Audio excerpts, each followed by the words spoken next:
My sister posted the selfie 3 hours after I left, grinning in the empty guest room with the caption, "Finally, the freeloader is gone."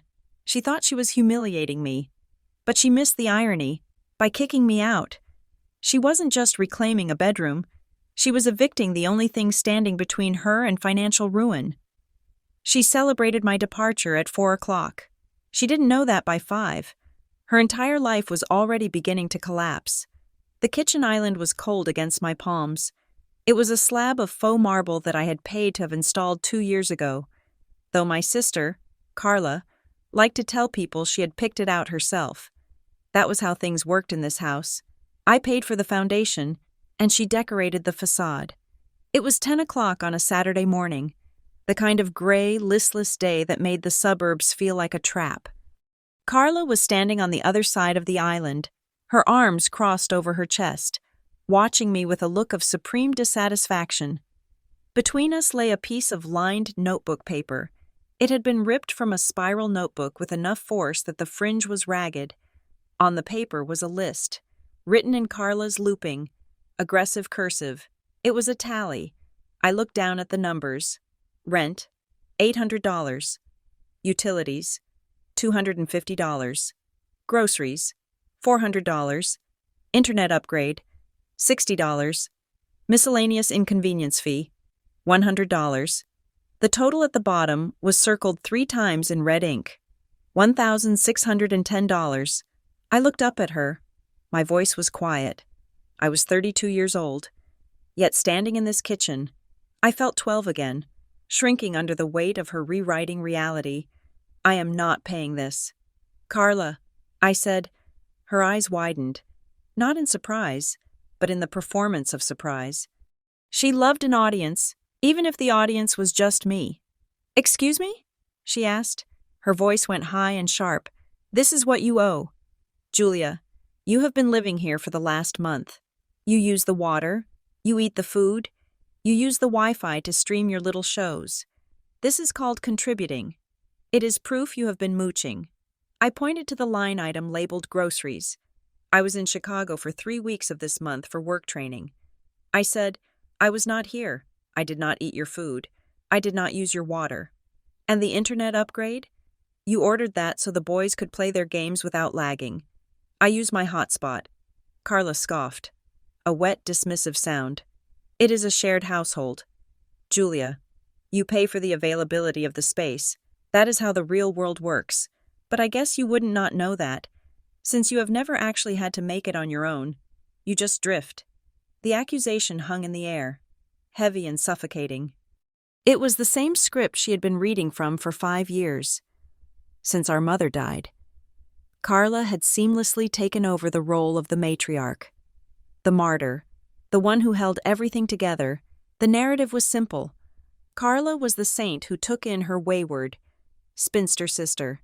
I was the burden, the extra mouth, the overgrown child who refused to launch. The truth was a ledger she refused to read.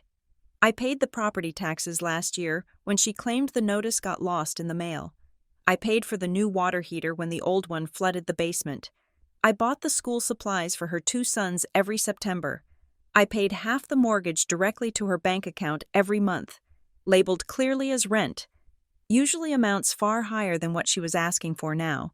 But today, looking at that ragged piece of paper, something inside me simply went quiet. It was not a snap. It was not an explosion. It was the sound of a machine finally being turned off. I picked up the paper. Carla smirked, thinking I was accepting the bill. I folded the paper in half, then in half again. I placed it gently back on the counter. "I am moving out," I said. Carla laughed. It was a bark of a laugh, short and harsh. "Stop being dramatic," she said. "Just write the check." "Julia, I have bills to pay. I am moving out today." I repeated, "I signed a lease 3 days ago. I was going to tell you over dinner. But this seems like a better time." The smirk vanished. For a second, I saw genuine panic in her eyes, a flash of calculation as she tried to balance the mental spreadsheet of her life without my monthly deposit. But the panic was quickly paved over by anger. "You are leaving?" she asked. "Just like that?" You are going to abandon your family because I asked you to pay your fair share? I am leaving because I am done. Carla, I walked past her, toward the hallway. She followed me, her footsteps heavy and frantic. You are unbelievable, she shouted. After everything I have done for you? I gave you a home when Mom died. I gave you a family. And this is how you repay me? By running away like a coward? I went into the guest room, my room, and pulled my suitcase from the closet. I had already packed most of it. I had been packing in secret for a week, moving boxes to the trunk of my car late at night like a thief stealing my own life. Carla stood in the doorway, blocking the light. If you walk out that door, Julia, do not expect to come crawling back when you fail, she said, because you will fail. You always do. I zipped the suitcase. The sound was loud in the small room. I walked toward the door. She did not move. I stopped and looked her in the eye. Move. Carla. She hesitated, then stepped aside, crossing her arms again. Fine. She spat. Go. See how long you last without me looking out for you. I walked out to my car, the gravel of the driveway crunching under my boots. It was the only sound in the world. I did not look back at the house. I did not look at the peeling paint on the porch I had promised to scrape next weekend. I did not look at the window where my nephews usually sat. I got into my sedan, tossed the suitcase onto the passenger seat, and drove away. My hands were shaking on the steering wheel, not from anger, but from a terrifying, hollow sense of freedom. The new apartment was only 20 minutes away, on the other side of town. It was a one-bedroom unit in a complex that smelled faintly of industrial carpet cleaner and old coffee. It was small. The living room could barely fit a sofa and a television. The kitchen was a galley with laminate counters that were peeling at the corners. But it was silent. I spent the afternoon unpacking. I moved methodically, putting plates in the cupboard, hanging my few shirts in the closet. The silence felt heavy, like a physical weight. For 5 years, my life had been the background noise to Carla's chaos. The television blaring cartoons, Carla shouting on the phone, the boys wrestling in the hallway. Now, the only sound was the hum of the refrigerator, around 4 o'clock. I sat down on the floor of the living room to take a break. I pulled my phone from my pocket. I had not looked at it since I left the driveway. There were no texts from Carla. That was unexpected. Usually, by now, she would have sent a barrage of guilt-tripping messages, ranging from, "You forgot your shampoo," to, "How could you do this to the boys?" Instead, there was a notification from Facebook. "Carla Bryant tagged you in a post." My stomach turned over. A cold prickle of dread walked down my spine. I tapped the notification. The app opened, and there was the photo. It was a selfie. Carla was standing in the middle of my old room, the room I had vacated 4 hours ago. The bed was stripped to the mattress. The closet door was open, revealing the empty space. Carla was beaming, her face tilted at that flattering angle she had perfected, a wide, triumphant smile on her lips. She looked radiant. She looked like she had just won the lottery. The caption read, "Finally, the freeloader is gone. New craft room coming soon. So glad to have my house back. Blessed fresh start by Phi." Felicia. I stared at the screen. The air left my lungs. It was not just the caption, it was the engagement. The post had been up for 40 minutes, and it already had 63 likes and 20 comments. I scrolled down, my thumb trembling.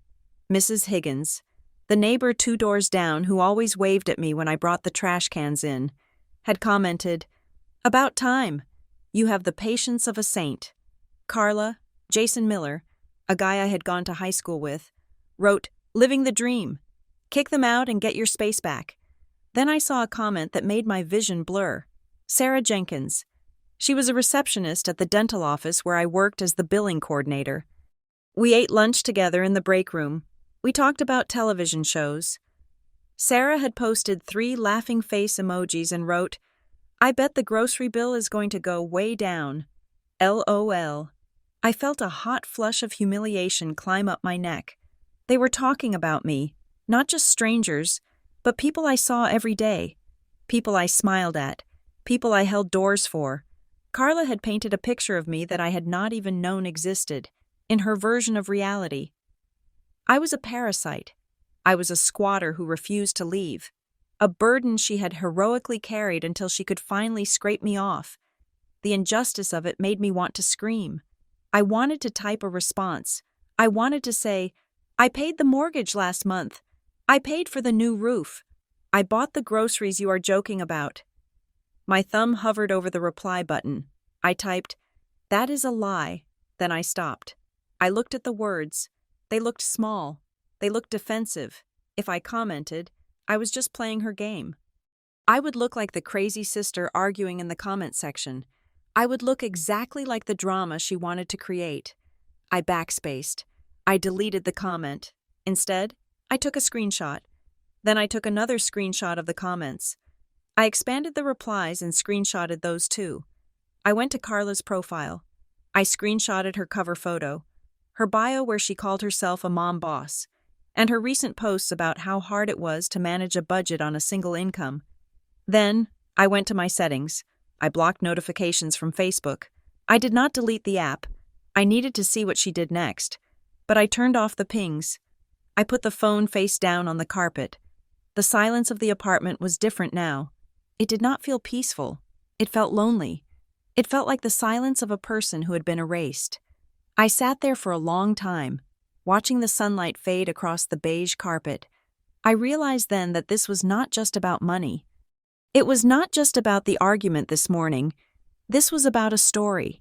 Carla had been writing the story of our lives for years, and I had been so busy trying to be helpful, trying to be good, that I had let her cast me as the villain. I stood up.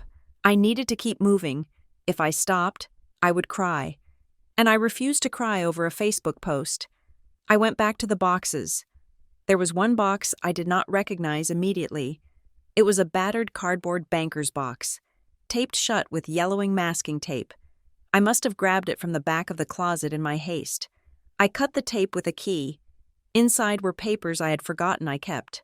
Old college transcripts, a stack of birthday cards from my grandmother, and at the bottom, a manila folder labeled in thick black marker. House, important. The handwriting was my mother's. My heart gave a painful thump. Mom had been gone for 5 years. Seeing her handwriting was like hearing her voice in the empty room. I pulled the folder out. It was heavy. I hesitated. I was already emotionally flooded. I felt raw, skinned alive by the public shaming on my phone. I did not think I could handle walking down memory lane right now. I put the folder on the kitchen counter, next to my keys. I would look at it later. Maybe tomorrow. Maybe next week. The next day was Monday. I had to go to work. Walking into the dental office felt like walking onto a stage where everyone knew my lines. But me, I kept my head down, heading straight for my cubicle in the back. I avoided the break room. I sat at my desk and focused on insurance codes, trying to lose myself in the sterile logic of numbers.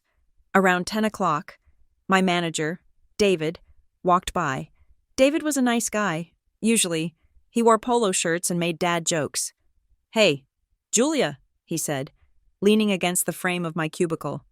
I looked up, forcing a smile. "Good morning." "David, saw you finally moved out," he said, giving me a thumbs up. "Congrats on the new place." "Must be nice to finally have your own space, huh?" My smile froze. He had seen the post. Of course he had seen the post. Carla's privacy settings were non-existent. And we lived in a town where everyone was separated by 1 degree of separation. "Yeah," I said. My voice sounded thin. "It is great." David nodded. Oblivious. "Yeah. Saw your sister's post.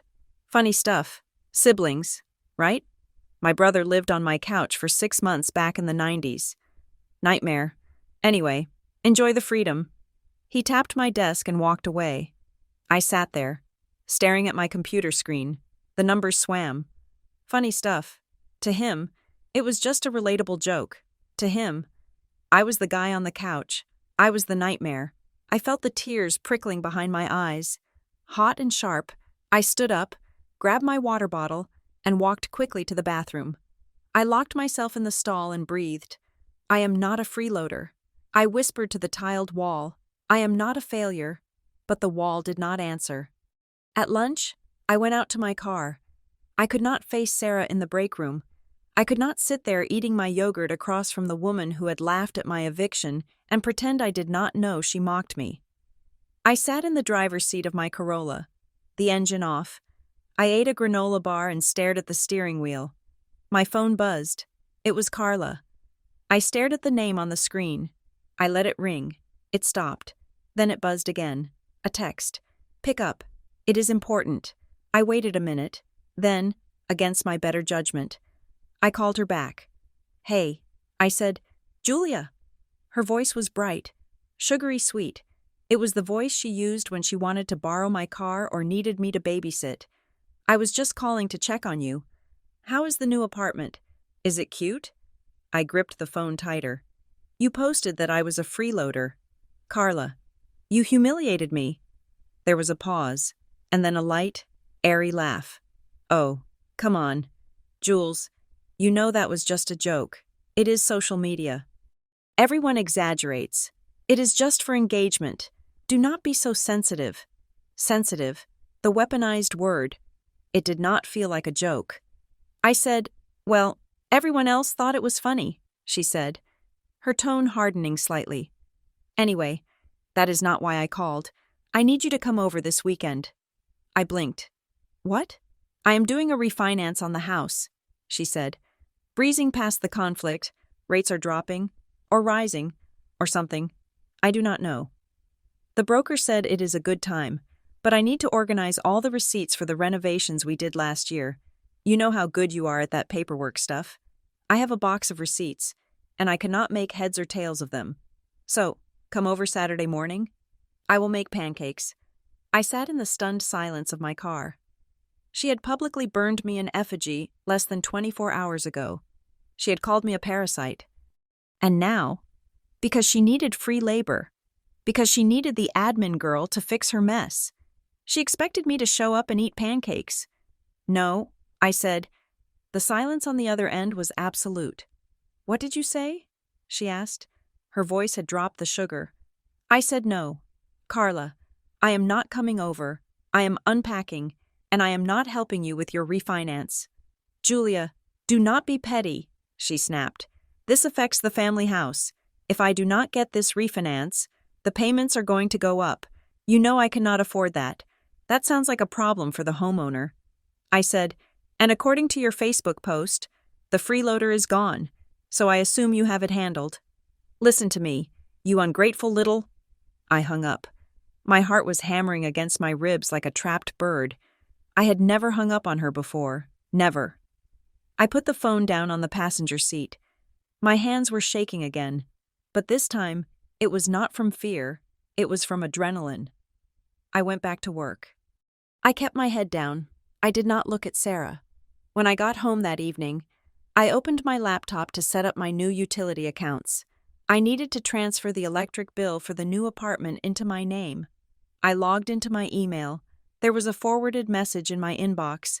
It was an automated notification from the electric company. Subject: Overdue notice.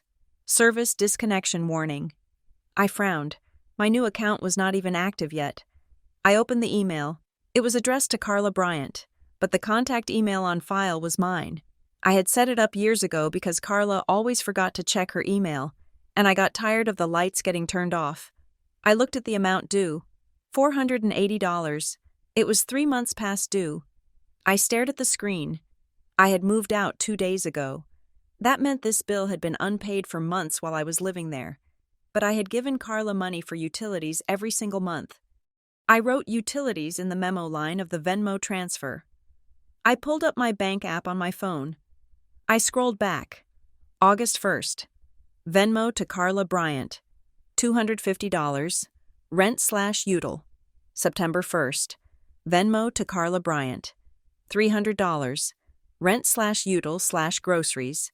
October 1st. Venmo to Carla Bryant. $250. Rent/util. I had paid her. So where did the money go? A cold knot formed in my stomach. If the electric bill was 3 months behind, what else was behind?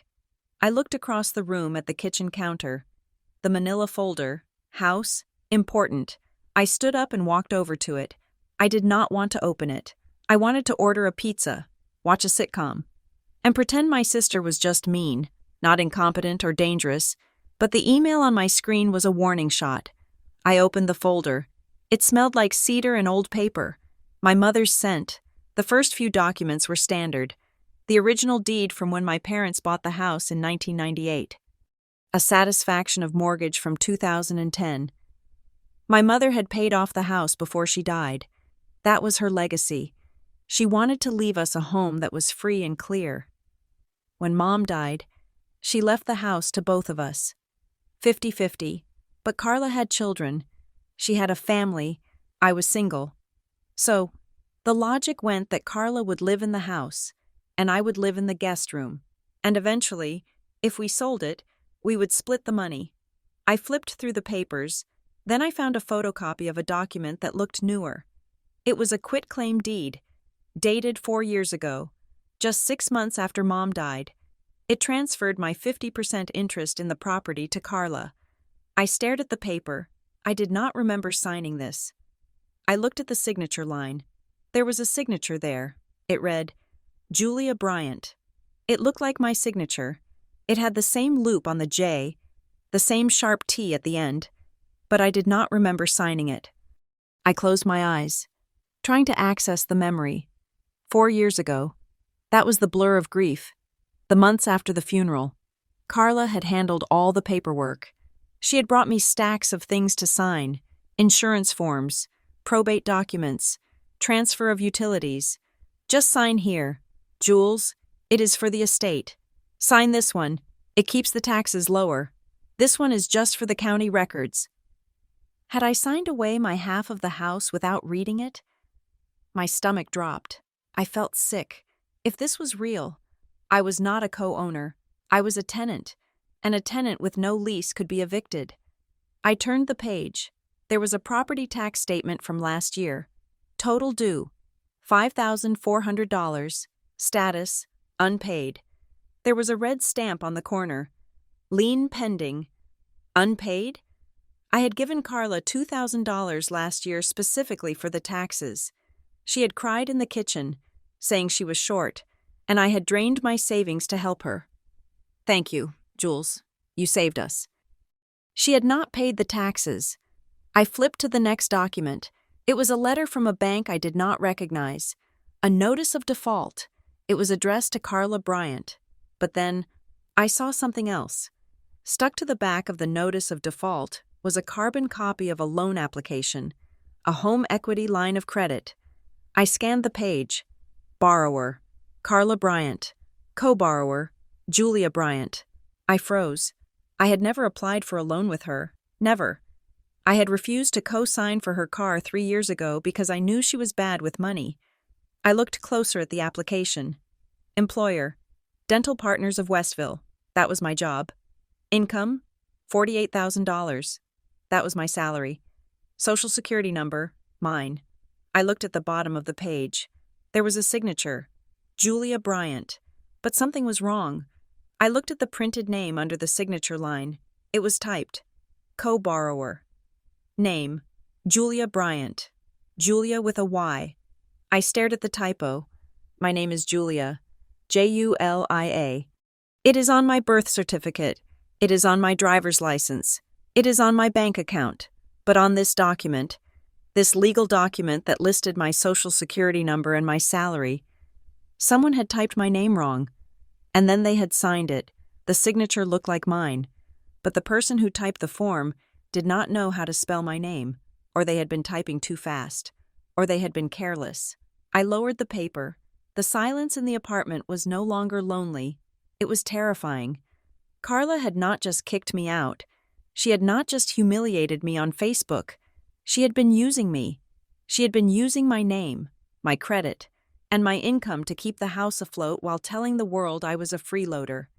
I looked at the date on the loan application. It was dated 3 months ago, around the same time she bought the new living room set, Around the same time, she took the boys to Disney World. I felt a cold clarity wash over me.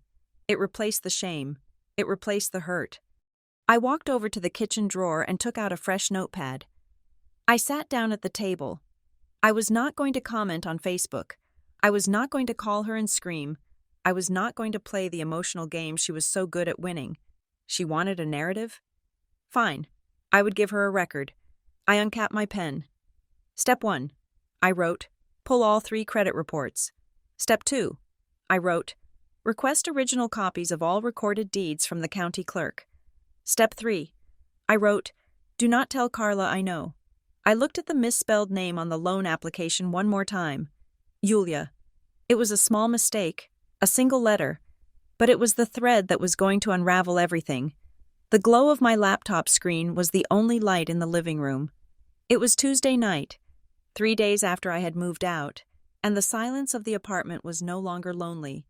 It was necessary. I sat on the floor with my back against the sofa, a cup of lukewarm tea beside me, and my finger hovering over the mouse. I was staring at the homepage for the annual credit report service. It seemed like such a mundane thing to do. Adults checked their credit all the time, but for me, in that moment, it felt like I was about to open a door in a horror movie, knowing exactly what was waiting in the dark but having to look anyway. I clicked the button. The loading circle spun. I held my breath. The report generated in a PDF file. I opened it. The first few pages were standard. My student loans, paid off 3 years ago. My car lease, current. My credit card, paid in full every month. My score was 780. I felt a brief flicker of relief. Maybe I was paranoid. Maybe the misspelled name on the loan application I had found in the box was just a clerical error, a typo from a distracted bank teller. Then I scrolled to the section labeled Closed Accounts. My eyes stopped on a line item I did not recognize. Creditor, Lux Department Store, opened, November 2019. Status, closed/paid satisfactorily. High balance, $300. I frowned. I had never shopped at Lux. It was an expensive boutique in the mall that sold designer handbags and perfumes. I bought my clothes at Target. I certainly never opened a credit card there. I looked at the dates. November 2019. That was the month of my niece's birthday. I remembered Carla giving her a designer purse that year. She had told me she got it at an outlet sale. My stomach gave a small, uncomfortable lurch. It was not a massive fraud. The balance was small, and it had been paid off, but it was a credit line opened in my name. Without my knowledge. Used to buy a gift that Carla took credit for. It felt invasive, like finding out someone had been wearing your underwear. I kept scrolling. I reached the bottom of the report, the section labeled Inquiries. This showed who had been looking at my credit history recently. There were the standard ones from my insurance company and the utility check for the new apartment. And then, there was one from 4 days ago, Creditor, Velocity Home Lending. Type, soft pull/pre-qualification. I froze. Velocity Home Lending. I had not applied for a mortgage. I had not applied for a refinance. I was renting a 600-square-foot apartment. Someone was shopping for a loan using my social security number, and they were doing it right now. I closed the laptop lid, my heart hammering a frantic rhythm against my ribs. I needed to ask her. I needed to know if this was a mistake or if my sister was actively trying to defraud a bank in my name. I picked up my phone. It was 8 o'clock at night. I knew she would be home. She would be sitting on the beige sectional I had helped pay for, probably watching reality television while the boys played video games. I dialed her number. She answered on the second ring. Hello? Her voice was clipped, impatient. She was still punishing me for moving out, for saying no to the receipt organization. Hey, Carla, I said. I tried to keep my voice steady. I was not going to scream. I was a detective, not a sister. What do you want? Julia?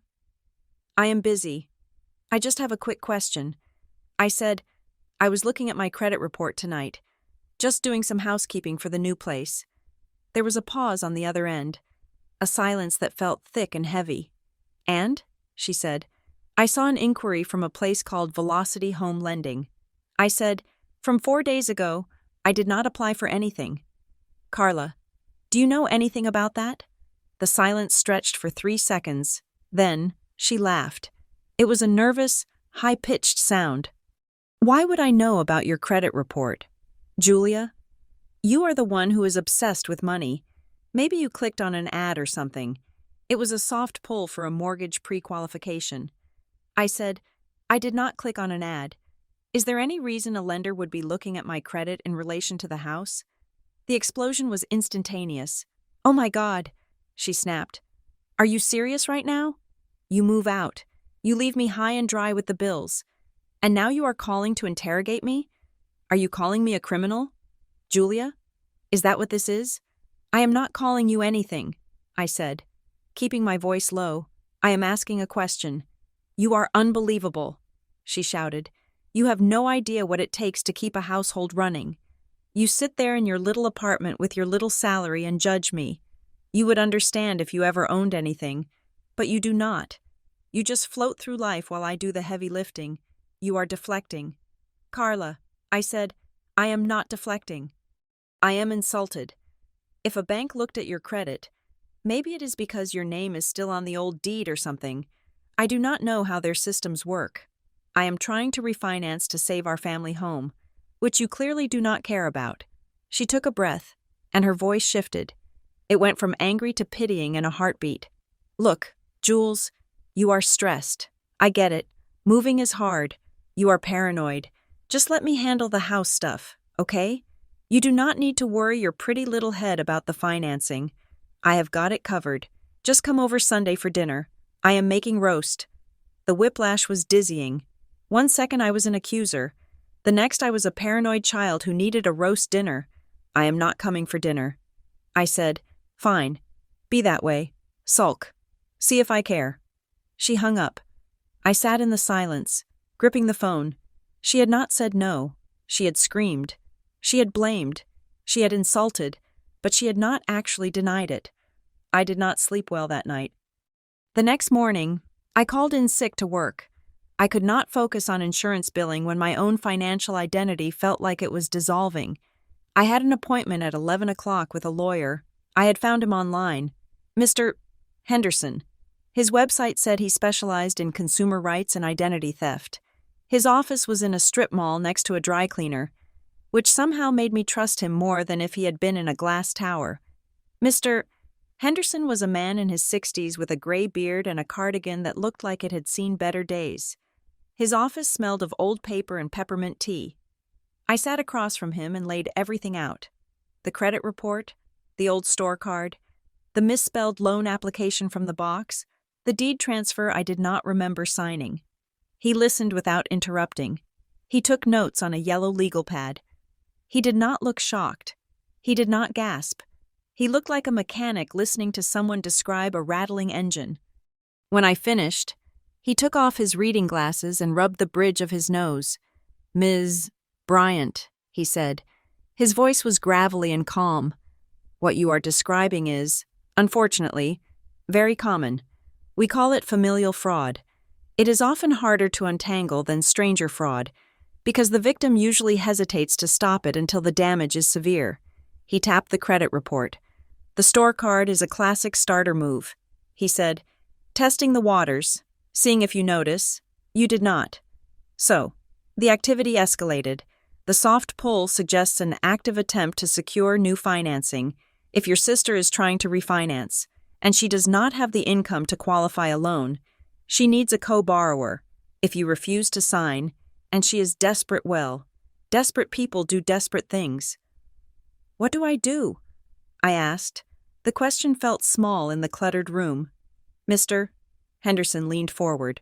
"First, you do not panic.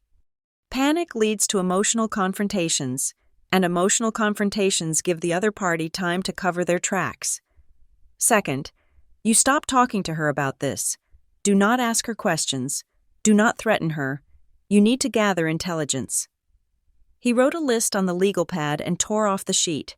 "Freeze your credit immediately," he said. "Not a lock, a freeze, at all 3 bureaus. That stops anyone from opening new accounts." "Okay," I said. Then, you need to audit your own financial history. He continued. You said you paid her rent? Do you have records? I transferred it. I said, Venmo and bank transfers. Good. Download every statement for the last 5 years. Map the payments. See where the money went. And most importantly, Ms. Bryant, do not sign anything she gives you. Not a birthday card. Not a receipt. Nothing. If she asks you to sign a document to fix a mistake, you bring it to me first. He handed me the paper. This is not going to be a sprint, he said.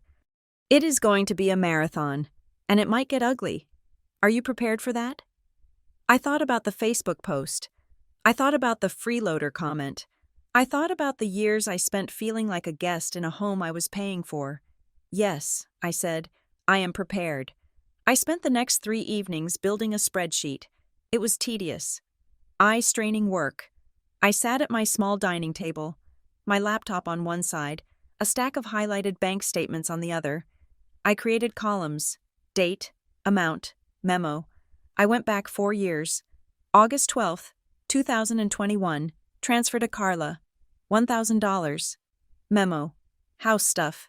September 12th, 2021, transfer to Carla, $1,200. Memo, utilities plus groceries. I started to notice a pattern. Carla's mortgage was due on the 15th of the month. I knew this because Mom used to stress about it. Every month, around the 12th or the 13th, the amount Carla requested from me would spike.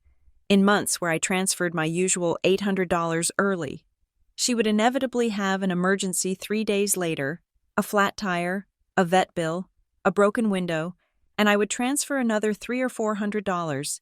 I cross-referenced these emergencies with the mortgage due dates. They lined up perfectly. I looked at the totals. Over the last 4 years, I had transferred a total of $62,000 to my sister. $62,000. That was not rent for a guest room. That was a salary. That was a down payment. I had been paying the mortgage. Carla had been living in a house she could not afford, and instead of admitting it, she had turned me into a silent partner. But she had not given me equity. She had given me shame. She had called me a freeloader to keep me pliable, to keep me feeling like I owed her, so I would keep writing the checks. It was a brilliant, twisted system. As long as I felt like a burden, I would pay to alleviate my guilt. I closed the laptop. My hands were trembling. I felt a wave of nausea. It was not just theft. It was psychological abuse. She had monetized my low self-esteem. My phone buzzed on the table. I jumped. It was a text message. It was from Mrs. Gable. She lived across the street from Carla's house. She was a nice woman who spent most of her time gardening. We had chatted occasionally when I got the mail. I opened the message. Hi, Julia. I hope you're settling in. I just wanted to reach out. I saw Carla's post the other day and it didn't sit right with me. I wanted you to know she was talking to the ladies at the garden club yesterday. She was saying some things I thought you should know. I typed back. What things? Mrs. Gable replied. She told everyone that you were legally obligated to live there because you owed the family money from a lawsuit years ago, and that you finally ran away to skip the debt. It sounded very official. I just thought it was strange because you always seemed so responsible. Take care, dear. I stared at the screen. Legally obligated, owed the family, lawsuit. She was not just calling me a moocher anymore. She was inventing a legal history. She was planting seeds. Why? Why lie about a lawsuit? Unless she needed to explain why my name might appear on documents, unless she needed to explain why I might be responsible for a debt she was about to incur. I felt a cold chill. Mr. Henderson had told me to get the deeds. The next morning, I drove to the county recorder's office. It was a sterile building with fluorescent lights and linoleum floors. I filled out a request form for the property address. I want everything recorded in the last 5 years. I told the clerk. She handed me a thick packet of stapled papers 20 minutes later. I paid the copying fee and took the stack to a bench in the hallway. I started flipping through. There was the quitclaim deed I had found in the box, the one where I supposedly gave my half of the house to Carla. I looked at the signature again. It still looked like my handwriting, but slightly off. The slant was too sharp. Then I looked at the notary stamp. Commission to Mark Stevens. Location Pack and Ship. 4th Street. Pack and Ship. I knew that place. It was a small storefront next to the grocery store where Carla shopped. I remembered something. 3 years ago, Carla had been obsessed with going to the post office. She would go 2 or 3 times a week. I have to return some Amazon packages, she would say. I will go alone. You stay and watch the boys. She always insisted on going alone. I looked at the date on the deed, October 4th, 2021. I pulled out my phone and scrolled through my photos. I backed up everything to the cloud. I found October 4th, 2021. I had a photo of myself that day. I was wearing a lanyard. In the background was a conference room. I was at a dental billing seminar in Columbus, Ohio, 2 hours away. I could not have signed a deed in front of a notary at the Pack and Ship on 4th Street on that day. I was physically in another city. The signature was a forgery, and the notary had notarized it without me being present. My heart was pounding so hard I could hear it in my ears. I turned the page to the next document. It was a notice of commencement for a roof repair. Dated last year. Signature, Julia Bryant. Notary, Mark Stevens. Pack and Ship. Again, she had a friend, or she had a system. She had a notary who would stamp whatever she put in front of him. I felt a surge of anger so pure it almost made me dizzy. This was not a mistake. This was a conspiracy. I kept looking. I found a document recorded 6 months ago, a tax lien certificate. The mailing address for the property tax bill was listed at the top. It was not 123 Maple Street. It was P.O. Box 492. I did not have a P.O. box. Carla did not have a P.O. box. At least, not one she told me about. If the tax bills were going to a P.O. box, that explained why I never saw the past due notices in the mail. That explained why the house could be on the brink of foreclosure without me seeing a single pink envelope. She had diverted the mail. She had created a closed loop of information where she was the only one who knew the truth. I put the papers back in the envelope. My hands were shaking. But this time, it was with resolve. I drove home. I did not drive to Carla's house. I did not drive to the Pack and Ship. I went back to my apartment. I sat down at my computer. I logged into the credit bureaus, Equifax, Experian, TransUnion. I initiated a security freeze on all 3. I created a PIN, a long, complicated number that had nothing to do with my birthday or my address. Click, frozen, click, frozen, click, frozen. It felt like locking the doors of a fortress. Then I went to my email. I changed the password. I turned on 2-factor authentication. I logged out of all devices. I went to my bank accounts, changed the passwords, added a verbal passcode for phone inquiries. I was cutting the digital cords. If she tried to apply for a loan today, she would hit a brick wall. I sat back in my chair. I felt exhausted, drained, but also strangely powerful. For the first time in my life, I was not reacting to Carla. I was blocking her. I checked my phone. Carla had posted again. I had blocked notifications, but I looked manually. I needed to know the temperature of the water. It was a text post, white font on a purple background. It is sad when you realize the people you welcomed into your home were just toxic energy draining your blessings. Setting boundaries is hard but necessary. Time to protect my peace and my property. Toxic family. Moving on, strong mom. The comments were flooding in. So proud of you, babe. You don't need that negativity. Send them packing. She was building a firewall. She was preemptively discrediting me. If I came forward now and said, she stole my identity, she could point to these posts and say, see, she is just a bitter, toxic sister trying to hurt me because I kicked her out. She was smart. I had to give her that. She was a master storyteller. But she had made a mistake. She had put it in writing. She had recorded the lies at the county courthouse. And paper does not care about hashtags. I closed the browser. I was not going to engage. Let her have the likes. I had the documents. I made dinner, a simple sandwich, and ate it standing up in the kitchen. The sun went down. The apartment got dark. At 8:30, my phone rang. It was an unknown number, local area code. I hesitated. I usually let unknown numbers go to voicemail. I watched it ring. It stopped. A moment later, the voicemail notification popped up. I tapped play, holding the phone to my ear. "Hi, Ms. Bryant. This is Kevin from Quick Close Equity. I am just calling to confirm a few details for the closing scheduled for this Friday. We are still missing the current pay stub we requested, and we need to verify the bank account number for the disbursement of funds. Please give me a call back as soon as possible so we do not have to push the date. We are really excited to get this wrapped up for you and your sister. Thanks." I lowered the phone. The room seemed to tilt. Friday. Today was Wednesday. Closing was in 2 days. She had not just applied. She had been approved. She was 48 hours away from signing a loan against the house. A loan with my name on it. A loan that would likely strip the remaining equity from the home and leave me liable for a debt I never agreed to. And she was going to forge my signature again. I looked at the calendar on the wall. I did not have weeks. I did not have a marathon. I had 2 days. I grabbed my keys. The voicemail from Kevin at Quick Close Equity ended with a cheerful click. I sat in the darkness of my kitchen.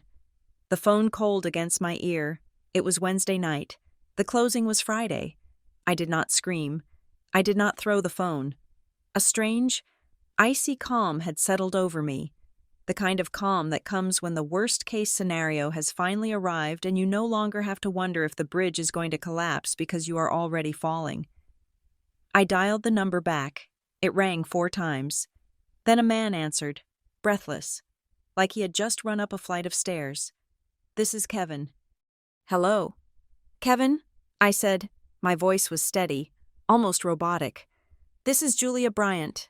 You left me a voicemail about a closing on Friday." "Oh, hi, Julia." Kevin's voice shifted instantly into professional warmth. "I am so glad you called back. We are really down to the wire here. I just need to verify that bank account number for the wire transfer. And we are still missing your pay stub from the last 30 days. If you can email that over tonight, we can keep the Friday slot locked in." I took a breath. I looked at the notepad where I had written down Mr. Henderson's instructions. "Kevin," I said, "I need you to listen to me very carefully." "Sure thing," he said, though I could hear the distraction in his voice. He was probably typing. "I did not apply for a loan with your company," I said. The typing stopped. "I am sorry?" he asked. "I did not apply for a home equity line of credit." I repeated, "I did not sign an application. I have never spoken to you before this moment. If you have an application with my name on it, it is fraudulent." There was a long silence on the other end. The professional warmth evaporated, replaced by a confused, defensive edge. "Ma'am, I have a signed application right here." Kevin said, "It was submitted electronically 3 weeks ago. It lists you as the co-borrower and Carla Bryant as the primary. Are you saying you did not sign this?" "I am saying I did not sign it," I said, "and if you proceed with this closing, you will be originating a fraudulent loan." I heard him shuffle papers. "Well, that is very strange," he said, "because the information here checks out. I have your social. I have your current employer, Dental Partners of Westville. I have your salary listed at $48,000. Are you sure you did not just forget? Sometimes with family deals, people get confused about the paperwork. The precision of the data hit me like a physical blow. $48,000. Carla knew exactly what I made. She knew because I had told her when I got the raise last year. We had celebrated with wine in the kitchen. She had toasted to my success. I realized now she had not been toasting my career. She had been calculating my debt-to-income ratio. I did not forget. "Kevin," I said, "I am telling you formally that this is identity theft. I am recording the date and time of this call. If you disperse funds on Friday, I will include your company in the police report I am filing tomorrow." The word police snapped him to attention. "Okay, Ms. Bryant," he said, his voice tight. "I am going to put a hold on this file immediately. I need to speak to the underwriter. I want a copy of the application sent to me." I said, "I cannot release. It is my data. Kevin, if you do not send it, my attorney will subpoena it. He sighed. A heavy, irritated sigh. Look, I will see what I can do, but the closing is off. I will call your sister. Do not tell her I called. I said, just tell her there is a compliance issue. I cannot lie to the primary borrower. He said, then tell her whatever you want. I said, but do not close that loan. I hung up. My hands were shaking again. I pressed them flat against the table until the tremors stopped. I had stopped the bleeding, but the wound was deep. The next morning, I did not go to work. I went to the police station. It was a brick building downtown that smelled of stale coffee and floor wax. I sat on a hard plastic bench for 40 minutes until an officer called my name. Officer Miller looked like he wanted to be anywhere else. He sat behind a desk cluttered with paperwork and gestured for me to sit. What can I do for you? He asked. I want to file a report for identity theft. I said. He sighed and pulled a form from a drawer. Credit card stolen? He asked. No, I said. My sister is using my identity to take out mortgages on her house. He paused, pen hovering over the paper. He looked up at me with a skeptical expression. Your sister? He asked. Yes. Are you sure this isn't just a civil dispute? He asked. We get a lot of these family things, usually. It is just a misunderstanding about who promised to pay what. It is not a misunderstanding. I said, she forged my signature on a deed. She applied for a loan in my name without my consent. That is a crime, isn't it? Technically. Yes, he said, but proving it is hard. If you lived in the house, a judge might say you gave implied consent. I felt a flash of heat in my chest. This was what Mr. Henderson had warned me about. The system was designed to dismiss domestic financial abuse as family drama. I am not asking you to arrest her today, I said, keeping my voice level. I am asking for a police report number so I can dispute the inquiries with the credit bureaus. I have the right to file a report. He stared at me for a moment, then shrugged. Fine, he said. Name?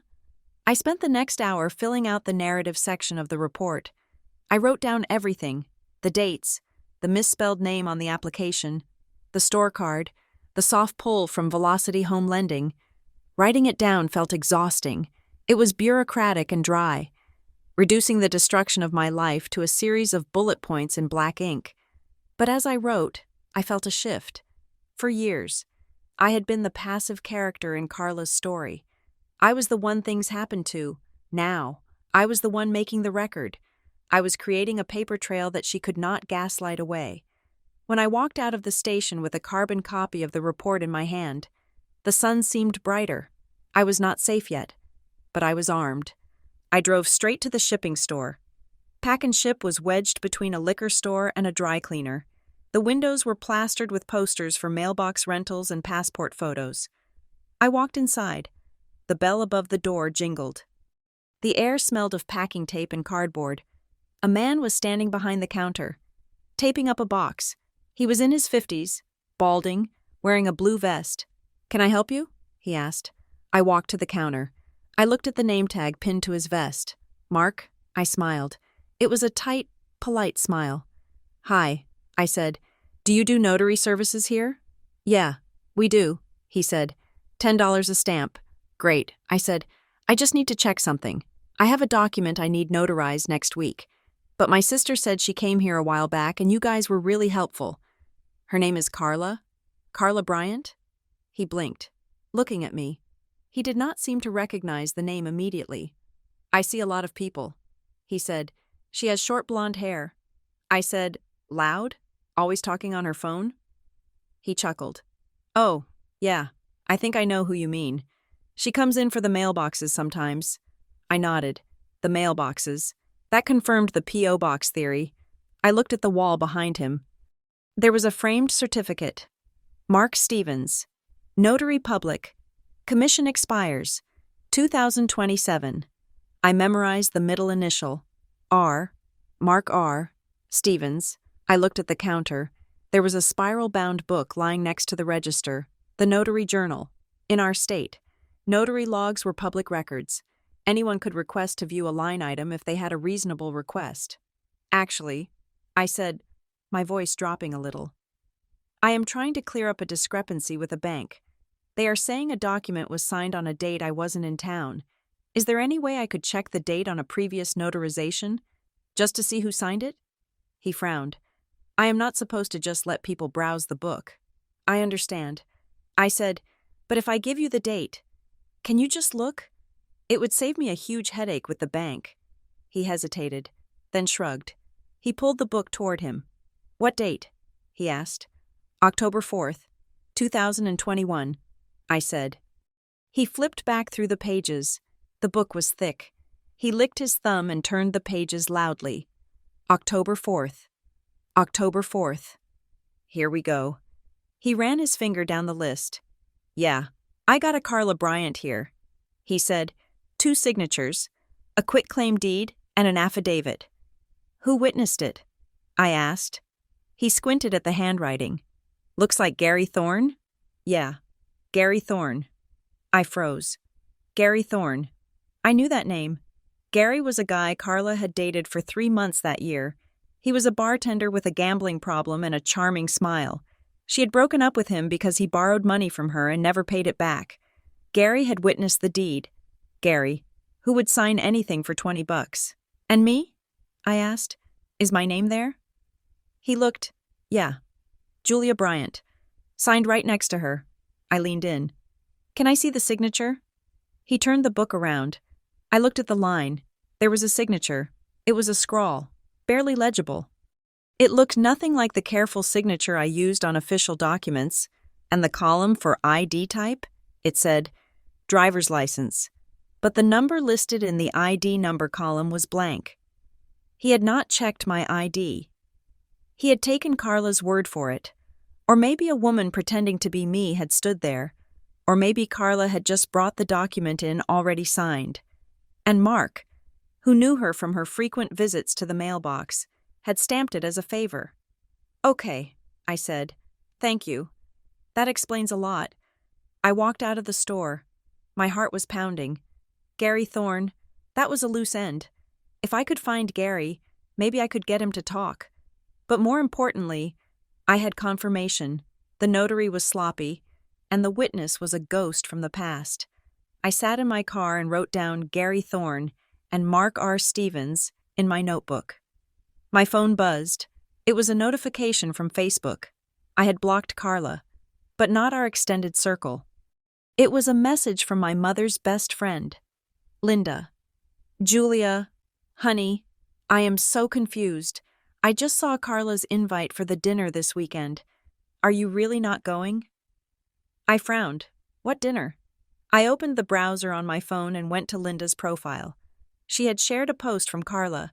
The post was a graphic invitation. Family healing dinner, the caption read, sometimes you have to cut off the dead weight to let the tree grow. Celebrating a new chapter of peace and financial recovery with the people who actually support this family.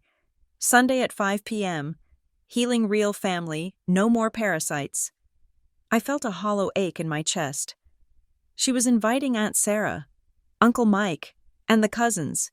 She was hosting a dinner to celebrate kicking me out. I texted Linda back. I wasn't invited. Linda. The 3 dots appeared immediately. Oh, honey, that is terrible. Carla is telling everyone that you refused to contribute to the mortgage for years and that when she finally asked you to pay your share, you ran away and blocked her number. She says she is drowning in debt because of you. I stared at the words, refused to contribute. I thought of the $62,000. I thought of the weekends I stayed home to save money so I could give her extra for the water leak or the school tuition. I had not just been a financial resource, I had been a believer. I had believed we were a team. I had believed that because we were orphans, we had to stick together against the world. But Carla had never believed that. To Carla, I was just a resource to be mined. And now that the mine was closing, she was salting the earth so no one else would side with me. I closed my eyes. I was grieving. I was not grieving the sister I had yesterday. I was grieving the sister I thought I had for 30 years. That sister was a fiction. She had never existed. The woman who existed was a predator who would host a dinner party on the ashes of my reputation. I needed more proof. the notary log was good, but I needed something that showed her intent. I drove home and opened my laptop. I went to my email archives. I searched for sign. Hundreds of emails came up. I filtered by sender. Carla.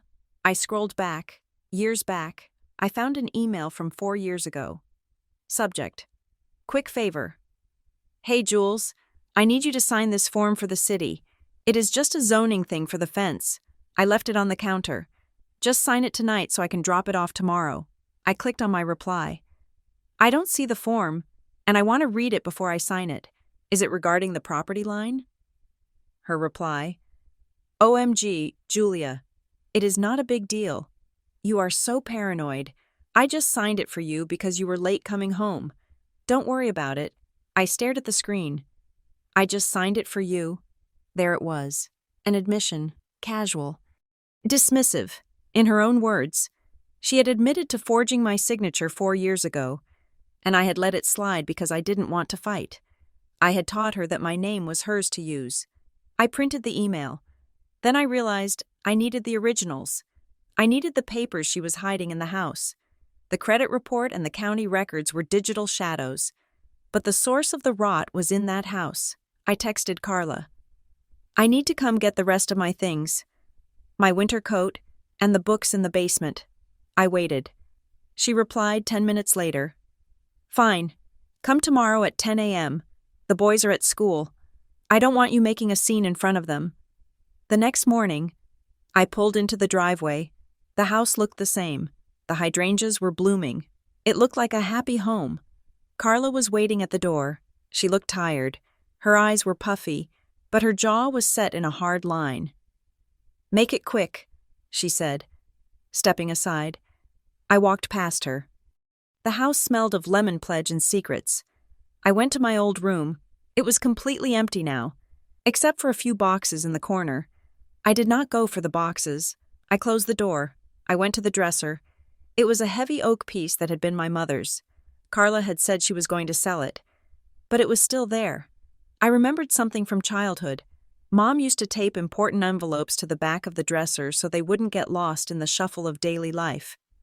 Carla had picked up the habit. I gripped the side of the dresser and pulled. It was heavy.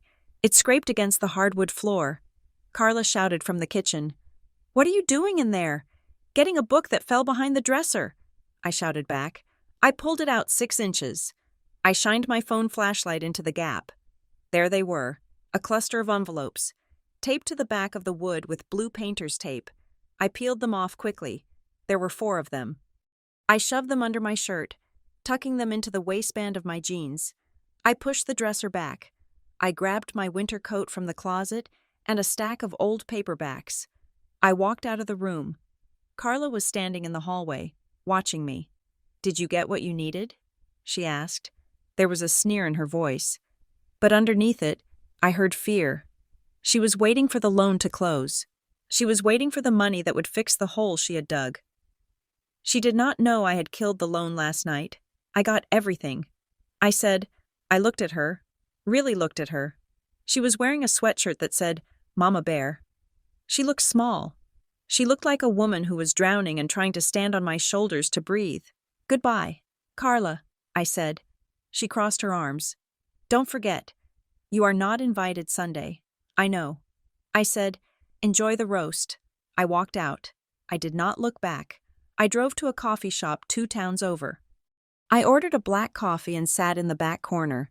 I pulled the envelopes from under my shirt. The first one was from the county treasurer.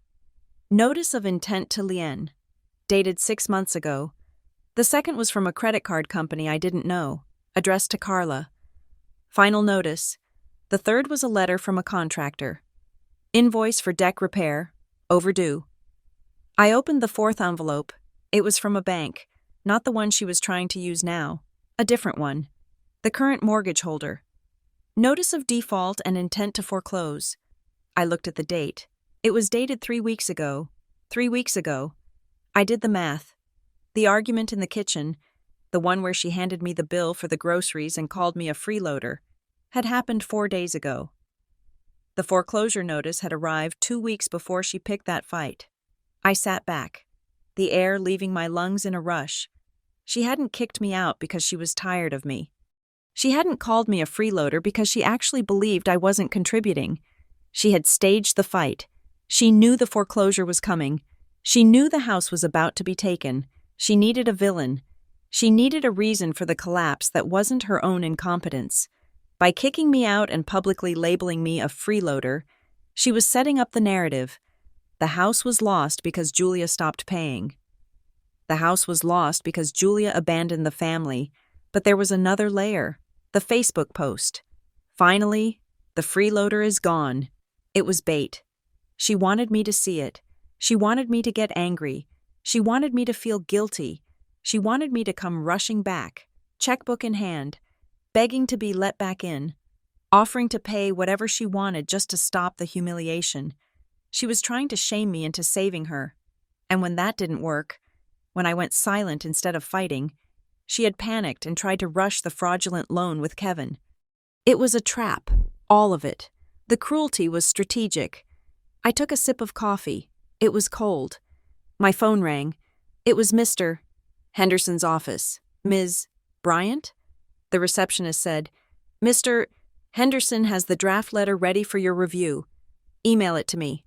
I said. I opened the email on my phone. It was a PDF attached. Cease and desist and demand for preservation of evidence. It was addressed to Carla Bryant. Dear Ms. Bryant, please be advised that I represent your sister, Julia Bryant. We have reason to believe that you have engaged in identity theft and fraud involving Ms. Bryant's personal information. You are hereby directed to cease and desist from any use of Ms. Bryant's identity. You are further directed to preserve all financial documents, bank records, and correspondence related to the property. It was dry. It was legal. It was devoid of emotion. It was perfect. Send it. I told the receptionist. I looked down at the notice of default on the table. Foreclosure sale scheduled for August 15th. That was 3 weeks away. Carla didn't just have a cash flow problem. She was living on borrowed time, and she had tried to steal my future to buy herself another month. I put the letter back in the envelope. The game had changed. I wasn't just fighting for my credit score anymore. I was fighting to make sure that when the house fell, it didn't land on me. I picked up my pen and wrote in my notebook. Step 4. Prepare for the fallout. Because when she got that letter, and when the loan with Kevin officially died, the explosion wasn't going to be on Facebook. It was going to be real. And she was going to have nothing left to lose. The cease and desist letter arrived on a Friday. I knew it had been delivered because my phone started ringing at 10 o'clock in the morning. And it didn't stop. I was at work, sitting in my cubicle, trying to focus on a stack of denied claims. My phone was vibrating against the desk surface, a relentless, angry buzz. Carla, Carla, Carla. I didn't answer. I let it go to voicemail. At lunch, I went to my car. I sat in the driver's seat and looked at the notifications. 12 missed calls, 4 voicemails. I played the first one. Julia? The voice was shaky, wet with tears. It was the sound of a woman on the edge. I just got this letter. What is this? Why is a lawyer writing to me? I don't understand. Are you trying to ruin me? Call me back. I played the second one. You are heartless. You abandon your family. You leave me with all these bills. And now you send a lawyer? Do you know what this does to me? I am falling apart here. Julia, I can't breathe. How can you be so cruel? The old reflex kicked in. It was a physical sensation, a tightening in my chest. For 30 years, that sound, Carla crying, had been my cue to fix things. When we were kids and she scraped her knee. I ran for the bandages. When her husband left, I moved in. When she was short on cash, I opened my wallet. Her distress was my command. My thumb hovered over the call button. I could fix this. I could call her and say, "It's okay. We can talk. Just stop crying." Then I looked at the passenger seat. Lying there was the manila folder with the forged deed and the loan application where my name was spelled Julia. The reflex died. She wasn't crying because she was hurt. She was crying because she was caught. I didn't call her back. Instead, I opened my email and typed a message. To Carla Bryant. Subject: Communication. Carla, I received your voicemails. I will not be discussing this over the phone. If you want to talk about the finances, we can do so in writing. I need to understand the real situation with the house before I contribute another cent. Until then, all communication goes through my attorney. I hit send. 2 minutes later, my phone buzzed with a text. You are cold. You are robotic. I don't even know who you are anymore. Fine. Be a robot. See if that keeps you warm at night. I stared at the screen. Cold. Robotic. 6 months ago. Those words would have crushed me. I would have bent over backwards to prove I was warm and loving. Now, they felt like confirmation. If refusing to be defrauded made me cold, then I would be an iceberg. That afternoon, I got a text from Sarah, the receptionist. We hadn't spoken much since the freeloader post, but she looked guilty whenever I walked past the front desk. Hey, Julia, can I talk to you for a sec? It's weird. I met her in the break room. She was making coffee, looking over her shoulder. Look, I know things are weird with your sister, she said, keeping her voice low. But I ran into her at the grocery store yesterday. She was telling Mrs. Gable, the lady with the garden, that the reason she's so mad is because your name is on the deed. I stiffened. What? Yeah, Sarah said. She was saying, Julia is an owner. She's on the title, legally.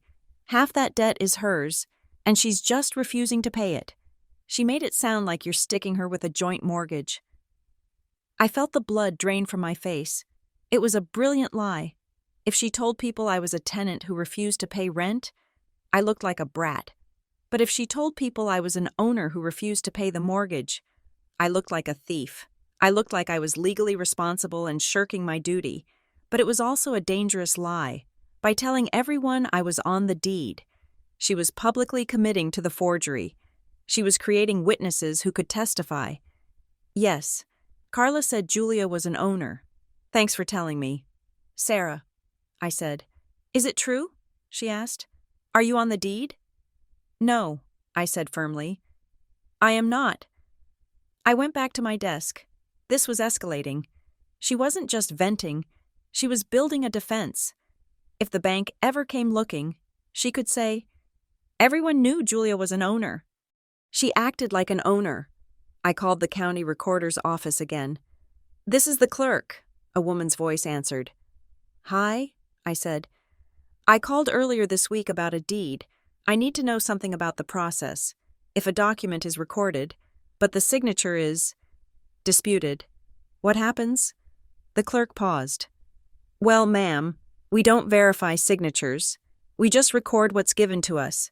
If you're saying a signature is forged, that's a legal matter. You would need to file an affidavit of forgery. It challenges the validity of the record. It flags the title so no one can sell or refinance until it's resolved. An affidavit of forgery, I repeated. Do I need a lawyer for that? It helps, she said. But you can file it yourself if you have proof. A police report usually helps. I had the police report. Thank you, I said. I hung up. An affidavit of forgery. That was the nuclear option. It would freeze the title. It would stop the refinance dead. It might even trigger a criminal investigation, but I wasn't ready to push the button yet. I needed to know how deep the rot went. I thought about Gary Thorne, the ex-boyfriend who had witnessed the deed. I didn't know where he was, but I knew someone else. Brian. Brian was Carla's current whatever. Boyfriend? Partner? He was a quiet guy who worked in HVAC. He spent a lot of time at the house fixing things Carla broke. He seemed decent, just beaten down by her intensity. I found his number in my contacts. I had texted him once when Carla's car broke down. I sent a text. Brian, it's Julia. I'm not trying to start drama. I just need to tell you something to protect you. Can we talk for 2 minutes? He called me almost immediately. Hey, he said. His voice was low. He sounded tired. I saw the post. I'm staying out of it. I know, I said. "I'm not asking you to take sides, but I need you to know something. Carla is trying to refinance the house using my name. Without my permission." Silence. "She told me you agreed to help," Brian said. "I didn't," I said. "I moved out. Brian, I'm not signing anything. If she's asking you to sign anything as a witness, or if she's asking you to lend her money for closing costs, please, be careful. The house is in foreclosure." The silence on the other end was different this time. It wasn't defensive. It was heavy. "Foreclosure?" he whispered. "Yes," I said. "I saw the notice." Brian let out a long, shaky breath. "She told me she needed $5,000 for a bridge loan. She said the refinance was approved. But she needed to clear a small lien first. She said you were handling the paperwork, but you were slow." My stomach turned. "Did you give it to her?" I asked. "I gave her 3, he said. "It was my truck savings." "Brian," I said gently, "there is no refinance, not a legal one, and if she takes that money, you're not getting it back." "I knew it," he muttered. "I knew something was wrong. She's been frantic. She's been hitting up everyone. Her cousin, the neighbor. She tells everyone the same thing. Just a bridge loan until the refi goes through. Everyone thinks the house is a gold mine, and she's just having a cash flow problem." "The house is underwater," I said, "and she's using the promise of this refinance to borrow money she can't repay." "Thanks, Julia," he said. "I gotta go." He hung up. I sat there, staring at the phone. It wasn't just me. She was running a Ponzi scheme of emotional debt. She was borrowing from Peter to pay Paul, using the house as the bait, and I was the excuse. Julia is slow with the paperwork.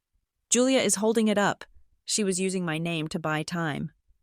Saturday morning, I woke up to a notification. My phone was blowing up. "Can you believe she posted this?" A friend from high school texted me. I opened Facebook. I had to look. Carla had posted a screenshot. It was a text message exchange. But it was cropped. The message from me said, "I can't pay the full amount this month." The message from her said, "Please, Julia, I'm counting on you. The boys need this." The caption read, "Proof. For years, I begged her to help. For years, she said she couldn't pay. Now she claims she supported me. The lies stop today. Receipts, truth teller." I stared at the image. I recognized the text. It was from 3 years ago. I had been in the hospital for 2 days with appendicitis. I had missed a week of work. I had texted her saying I couldn't pay the full extra amount she demanded for a school trip because of my medical bills. I had still paid my rent. She had cropped out the context. She had cropped out the date. She had made it look like a confession of total non-payment. The comments were vicious. "Wow, imagine mooching off your sister and then lying about it. She sounds like a narcissist. Good for you for exposing her. Carla?" My hands shook. The injustice was physically painful. It felt like burning. I wanted to reply. I wanted to post the bank statements. I wanted to post the $62,000 total. I wanted to scream. "I paid for your roof. I paid for your car insurance." I started typing a comment. "This is from 3 years ago when I had surgery. I paid you $800 that month." My finger hovered over the post button. Then I heard Mr. Henderson's voice in my head. Panic leads to emotional confrontations. If I argued in the comments, I looked defensive. I looked like I was in a mud fight. I deleted the comment. I took a breath. I needed to shift the narrative. I needed to move this from family drama to legal matter. I went to my own wall. I hadn't posted in months. I wrote one sentence. "I will not discuss private financial matters on social media. Any lender or creditor with questions regarding my identity should contact me directly." I posted it. It wasn't a clapback. It wasn't an insult. But the effect was immediate. The notifications on Carla's post slowed down. People saw my post. "Lender?" someone commented on my thread. "Identity?" another asked. "Wait, is this a legal thing?" I didn't reply to any of them. I let the silence do the work. By using the words lender and identity, I had signaled that this wasn't about groceries. It was about fraud. Sunday. I was at home, cleaning my apartment. The family healing dinner was happening tonight at Carla's house. I imagined them all sitting around the roast, shaking their heads about poor lost Julia. A knock at the door. I froze. Did she come here? I looked through the peephole. It was a mail carrier. Certified mail for Julia Bryant, he said through the door. I opened it. I signed for the envelope. It was a thick, rigid envelope. I opened it. It was from Velocity Home Lending. Confirmation of closing appointment. Dear Ms. Bryant, this letter confirms your closing appointment scheduled for Friday, July 24th at 2 p.m. Location, 123 Maple Street. Please have 2 forms of ID ready. I looked at the address on the envelope. It was addressed to my new apartment. My blood ran cold. How did they have my new address? I hadn't given it to them. I looked at the date on the letter. It was mailed 3 days ago. Someone had called the lender and updated the contact info. Carla. She knew where I moved. I had told her the name of the complex before the fight. She had updated the address on the loan application to make it look legitimate. She wanted the lender to think I was reachable. She probably thought she could intercept the mail. Or maybe she just wanted the file to look complete so the underwriter wouldn't ask questions. But she had made a fatal error by updating the address to my new home. She had proven that the co-borrower, me, was not living at the subject property. Most home equity lines of credit required the co-borrower to be an owner-occupant. If I lived here, I couldn't be an occupant there. She had just handed me the smoking gun. I called Mr. Henderson immediately. It was Sunday, but I left a message on his emergency line. Mr. Henderson, it's Julia. I just got a closing notice sent to my new address. She updated the file. We need to move. Now. Monday morning. I was in Mr. Henderson's office at 9 sharp. He looked at the letter. He looked at the cropped text message screenshot. He looked at the notary log notes. Okay, he said. We have enough. It's time to fire the cannon. What do we do? I asked. We file the affidavit of forgery, he said. We record it with the county. That puts a cloud on the title. No bank will touch that house until it's cleared. And we send a formal fraud alert to Velocity Home Lending with a copy of the police report and this letter. Will she be arrested? I asked. The question was a whisper. That's up to the prosecutor, he said. But once we file the affidavit, the clock starts ticking. The bank will investigate. The insurance company will investigate. She will have to explain why your signature is on a deed when you were in Ohio. He looked at me over his glasses. This is the point of no return. Julia, once we file this, you are effectively accusing your sister of a felony in the public record. There is no going back to Sunday dinners after this. I thought about the freeloader post. I thought about the parasite dinner. I thought about the $62,000. I thought about the misspelled Julia. File it, I said. We spent the morning drafting the documents. I signed the affidavit in front of a notary, a real one, in Mr. Henderson's office. I, Julia Bryant, being first duly sworn, deposes and says, I am not the signatory on the deed recorded at Book 402, page 891. The signature purporting to be mine is a forgery. It felt heavy. It felt like signing a declaration of war. Mr. Henderson faxed the package to Velocity Home Lending at noon. At 2 o'clock, he sent a courier to the county recorder's office to file the affidavit. At 4 o'clock, I was back at my desk at work. My phone started buzzing. It wasn't a call. It was a notification from Facebook. I didn't look. Then another text. From Sarah. OMG, Julia. Did you see what she just posted? I took a deep breath. I opened the app. Carla had posted a new update. It wasn't a meme. It wasn't a selfie. It was a photo of a legal document. A summons. The caption read, I didn't want to do this. I tried to be nice, but when family steals from you, you have to stand up for yourself. Taking legal action against Julia for unpaid back rent and damages to my home. See you in court. Sweetie, justice pay what you owe. I zoomed in on the photo. It was a small claims court summons. She was suing me. She was suing me for back rent. She had beaten me to the punch, socially. She was trying to get ahead of the fraud revelation. She was trying to frame the upcoming legal battle as her suing me, so that when the fraud came out, she could say it was just a counterattack from a bitter tenant. I felt a surge of panic. Court, a judge, public records. Then, the panic subsided. She was taking me to court. She was dragging me into a room where lies didn't work, where hashtags didn't matter, where evidence was required. She thought she was threatening me. She didn't realize she was walking into a trap. "See you in court," I whispered. I picked up my binder, the binder with the $62,000 of transfers, the binder with the utility bills, the binder with the forged deed. She wanted a legal battle? She was going to get one. I texted Mr. Henderson. "She just sued me for back rent." His reply came 1 minute later. "Good. Now we get to depose her under oath." The pressure was rising. The house was weeks away from foreclosure. The loan was dead. The title was clouded. And Carla, in her arrogance, had just invited me to the one place where I could prove everything. I closed my eyes. The silence was gone. The noise was about to be deafening. The knock on my door came on a Tuesday evening. It was a heavy, authoritative rap that made the cheap, hollow-core door of my apartment rattle in its frame. I was eating a salad on the floor, surrounded by stacks of bank statements. I froze, my fork halfway to my mouth. I stood up and looked through the peephole.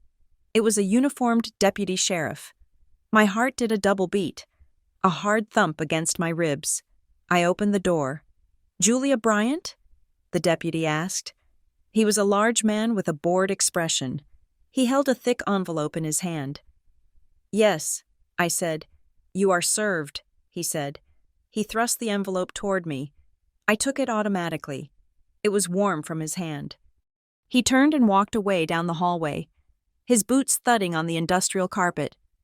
He did not look back. I closed the door and locked it. My hands were trembling, but not with the same panic I had felt a week ago. This was different. This was the other shoe dropping. I walked to the kitchen counter and opened the envelope. Superior Court of the State of Ohio Civil Division, Plaintiff. Carla Bryant. Defendant, Julia Bryant. Complaint for breach of contract and unjust enrichment. I stared at the words. Breach of contract, unjust enrichment. I flipped to the summary. Plaintiff alleges that defendant occupied the property located at 123 Maple Street for a period of 5 years under an oral agreement to pay market rate rent. Defendant failed to pay said rent for a period of 48 months. Plaintiff seeks damages in the amount of $15,000 for unpaid housing costs, utility usage, and emotional distress. $15,000. It was a number pulled out of thin air. It was a number designed to terrify me. I turned the page to the section labeled Exhibits. Exhibit A. A screenshot of a text message. I recognized the conversation. It was from 2 years ago. Me. I am so sorry. I can't give you the full amount this week. Carla. It is okay. I know you are trying, but in the exhibit attached to the lawsuit, the text had been altered, the timestamp was gone, and my message had been cropped to say only, "I can't give you the amount." And below it, a new bubble had been digitally pasted in. One I had never written. "I will pay you back later when I have a job." I stared at the clumsy forgery. The font size was slightly different. The alignment was off by a millimeter. She had photoshopped a text message to make it look like I had admitted to a debt. She was not just lying to Facebook anymore. She was lying to a judge. I felt a cold, sharp clarity wash over me. Carla had crossed a line that she could not walk back across. She had committed perjury in a filing before the court date had even arrived. I picked up my phone and took a picture of the page. I sent it to Mr. Henderson. I just got served. I typed. She tampered with the evidence. Mr. Henderson called me 10 minutes later. "This is good. Julia," he said. His voice was calm, almost cheerful. "Good?" I asked. "I am being sued for $15,000. It is good because she is sloppy," he said. "She is desperate. She is throwing spaghetti at the wall to see what sticks, but in a court of law, you cannot bring spaghetti. You have to bring receipts, and she just submitted falsified evidence. That destroys her credibility instantly. What do I do? I asked. You do not get angry, he said. You do not call her. You do not post about it. You prepare. She wants an emotional brawl. She wants you to show up crying and screaming so she can look like the victim. We are going to give her the opposite. We are going to give her a boring, bureaucratic wall of facts. He paused. Start a binder. Julia, put everything in it. Every transfer, every email, every forged document. Make it airtight. When we walk into that courtroom, I want you to look like an accountant, not a sister. I hung up. I looked at the messy piles of paper on my floor. I can do that, I whispered. I went to the office supply store that night. I bought a 3-inch binder, a set of color-coded tabs, and a box of sheet protectors. For the next 3 nights, I did not sleep much. I worked. I treated the binder like a project at work. I created a table of contents. Tab 1, Proof of Residency and Payments. I printed out every single Venmo transaction. I highlighted the word rent in yellow. I highlighted the word utilities in orange. I created a spreadsheet summarizing the totals. Year 1, $14,000. Year 2, $15,600. Total over 5 years, $62,000. I printed out the lease agreement I had signed. The one she claimed was an oral agreement. We had signed a basic template from the internet when I first moved in. Just to be safe. She had probably lost her copy, or shredded it. I still had mine, scanned in my Google Drive. Tab 2, the utilities. I printed the email from the electric company showing the account was in arrears despite my payments. I matched the dates of my transfers to the dates of her missed bills. The correlation was damning. Tab 3, the identity theft. I included the police report, the credit report showing the unauthorized inquiries, the Julia loan application, the letter from the notary showing the date I was in Ohio. Tab 4, the communication. I printed the original text messages, the real ones, next to her altered versions. I circled the discrepancies in red ink. As I worked, the anxiety began to recede. The chaos of my sister's gaslighting was being contained, hole-punched, and filed away. The binder was heavy. It was solid. It was the physical manifestation of the truth. Carla had a story. I had data. On Thursday, my phone buzzed with a message from a number I didn't save, but recognized. It was my cousin Emily. Emily was 24, a graduate student who usually stayed out of family drama. She had liked Carla's initial post, which had stung, but she hadn't commented. Hey, Julia. The text read, I know we haven't talked, but I saw the lawsuit post Carla made. She posted the summons? It feels weird, like she is trying too hard. I hesitated. I didn't want to drag Emily into the middle. It is a mess. I typed back. I'm just trying to handle it legally. I found something, Emily replied. I was scrolling back through Carla's old Facebook photos to find a picture of Grandma for a project, and I saw this. From 4 years ago. I took a screenshot before she deletes it. An image popped up on my screen. It was a Facebook post from Carla, dated November 12th, 2019. The photo showed Carla holding a glass of wine, sitting in a warm, lit living room. The caption read, So grateful for my sister Julia. She covers our utilities every month so I can focus on the boys. Best auntie ever. Grateful sisters. I stared at the image. She covers our utilities every month. In her lawsuit, she claimed I paid nothing. She claimed I was a squatter who refused to contribute, but here, in her own words, on her own social media profile, she admitted I paid the bills. I felt a lump form in my throat. It wasn't just the evidence. It was the fact that Emily, who had every reason to stay quiet, had reached out. Thank you. Emily. I typed, You have no idea how much this helps. It just felt mean. Emily replied, She is telling everyone you are a monster. But I remember you bought me my textbooks freshman year. Monsters don't do that. I printed the screenshot. I punched holes in it. I placed it in tab 5. Character rebuttal. That afternoon, I received an email from Mr. Henderson. Subject, settlement offer, Julia. Opposing counsel. It appears she has hired a strip mall generalist. Reached out. They want to settle before the hearing. Their offer? 1. You pay a lump sum of $10,000. 2. Carla drops the lawsuit. 3. You sign a non-disclosure agreement regarding the family financial dispute. I laughed. It was a dry, humorless sound. $10,000. Why $10,000? I looked at the notice of default I had found in the dresser. The arrears on the mortgage were exactly $9,400. She didn't want justice. She needed $10,000 to stop the foreclosure. She was trying to sue me to pay her mortgage arrears. I called Mr. Henderson. No. I said, I assumed as much. He said, I want to make a counteroffer. I said, go ahead. I will agree to a mutual release of all claims. I said, I will not sue her for the $62,000 she misappropriated. I will not sue her for the rent she overcharged. I will walk away. And in exchange? Mr. Henderson asked. In exchange, she signs a notarized affidavit stating that I am not an owner of the property. I am not a borrower on any loan, and I have no financial obligation to the house, and she agrees to a permanent non-disparagement clause. She takes down the posts. All of them. Mr. Henderson hummed. That is generous. Considering the fraud, it is practical. I said, I just want out. I want my name off her sinking ship. I will convey it. He said. He called me back an hour later. They refused. He said, of course they did.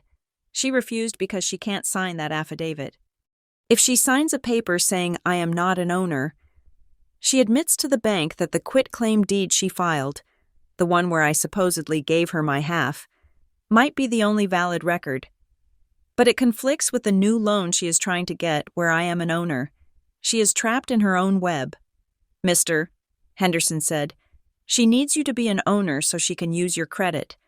But she needs you to be a tenant so she can sue you for rent.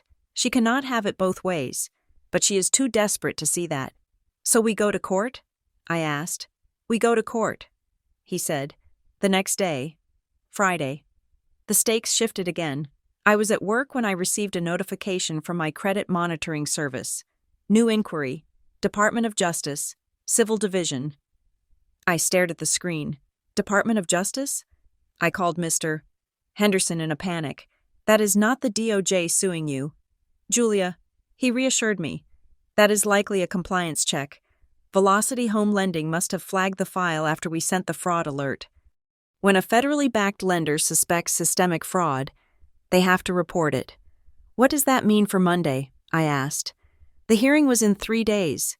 It means your sister is walking into a minefield. He said, the lender has likely issued a subpoena for her records. They are freezing the transaction. She is not getting that money, and now she is desperate. Expect her to lash out. He was right. Saturday morning. Carla went nuclear. I woke up to a barrage of texts from friends I hadn't spoken to in years. Are you okay? What is going on with your sister? Dude, this is crazy. I opened Facebook. Carla had posted a video. She was sitting in her car, wearing sunglasses, crying. I didn't want to make this video, she said to the camera, but I am being silenced.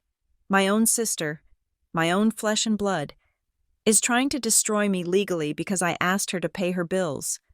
She has hired a fancy lawyer. She is threatening to take my home away from my children. She took a ragged breath.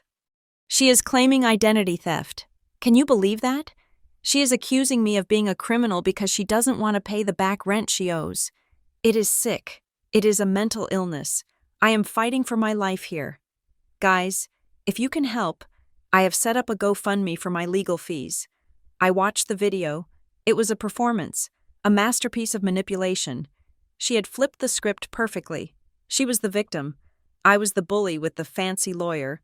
But then, I looked at the comments. Usually, her echo chamber was supportive. You got this. Mama. And stay strong. But this time, the tone had shifted. Wait, if it's a legal matter, why are you posting this? One person wrote, "Identity theft is a serious accusation. Did she actually file a police report?" Another asked, "Carla, maybe you should take this offline. This looks messy." A third person said, "People were starting to ask questions. The Poor Me Act was wearing thin." The sheer volume of her posting was making people uncomfortable. It was too loud. It was too frantic. I didn't report the video. I didn't comment. I printed a transcript of it. I added it to the binder under tab 6. Harassment, Sunday night, the night before court. My apartment was quiet. The binder sat on the coffee table. It looked like a monolith. I sat on the floor, my back against the sofa, hugging my knees. Tomorrow. I would see her. I hadn't seen her face since the day I moved out, the day she slid that list across the counter. I felt a deep, aching sadness. I remembered when we were kids. I remembered hiding under the blankets with her during thunderstorms. I remembered her braiding my hair before prom. I remembered holding her hand when our mother died. I had loved her. I had loved her so much that I had let her consume me. I had let her take my money, my time, and my self-worth because I thought that was what family did. You carried each other. But she hadn't been carrying me. She had been climbing me. I pulled out a notepad. I needed to write down what I wanted. Mr. Henderson had told me that the judge might ask, "Ms. Bryant, what is your desired outcome?" I didn't want money. I knew I would never see that $62,000 again. It was gone. Spent on vacations I didn't take and clothes I didn't wear. I wrote, 1. Dismissal of the lawsuit. 2. A court order barring her from using my identity. 3. Peace. That was it. I just wanted my name back. I wanted to be Julia Bryant, the woman who worked in billing and liked to read novels and had a quiet, clean apartment. I didn't want to be Julia Bryant, the freeloader. I didn't want to be Julia Bryant, the co-borrower. I wanted to be unconnected. My phone chimed. It was an email notification. I picked it up. It was from the county clerk's office, an automated notification regarding a filing status. Document. Affidavit of forgery. Regarding parcel ID 4022-192. Status.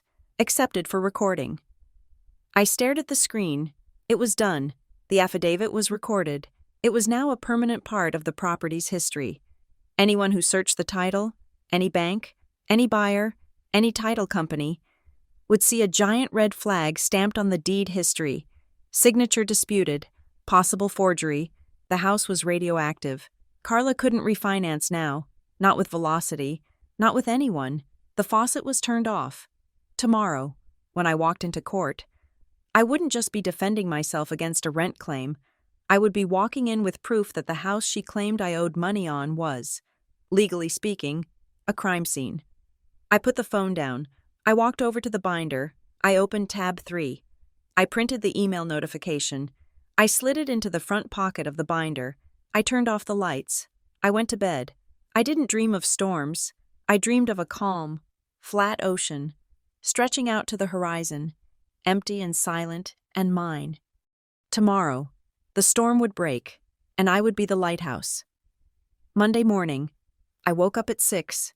I showered. I put on my navy blue suit, the one I wore for interviews.